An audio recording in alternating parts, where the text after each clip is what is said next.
Cacing ini kecil, tapi kalau salah hitung bisa bikin rugi.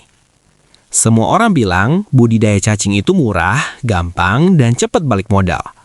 Tapi anehnya, banyak yang pelan-pelan berhenti sebelum setahun jalan. Bukan karena cacingnya mati, bukan karena nggak ada pembeli, tapi karena satu hal yang sering diremehkan. Nggak pernah benar-benar ngitung biaya produksi.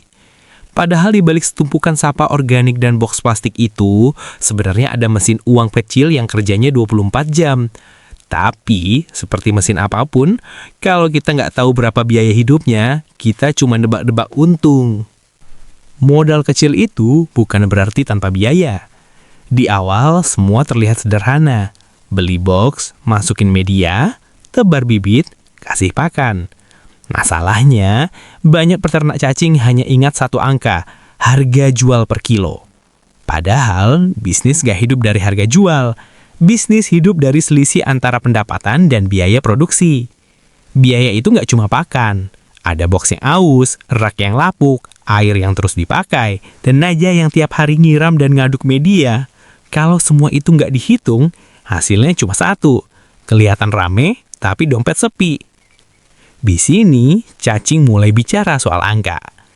Dalam satu siklus budidaya, biaya produksi terdiri dari dua hal. Biaya yang habis tiap bulan, pakan, media, tenaga, listrik. Dan biaya yang pelan-pelan aus, box, rak, alat. Yang sering dilupakan, yang kedua. Padahal, box yang dipakai 18 bulan tetap punya harga. Dan tiap bulan sebenarnya sedang terpakai. Itulah yang disebut penyusutan.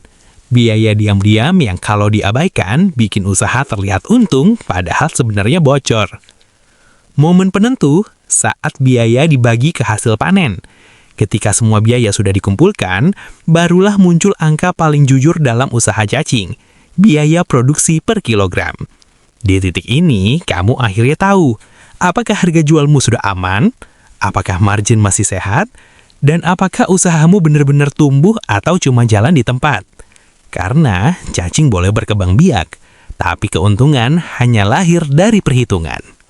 Budidaya cacing bukan sekedar soal sabar dan rajin.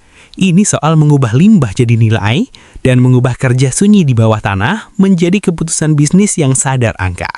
Karena yang bikin usaha cacing bertahan lama bukan yang paling cepat panen, tapi yang paling paham biaya produksi sejak awal.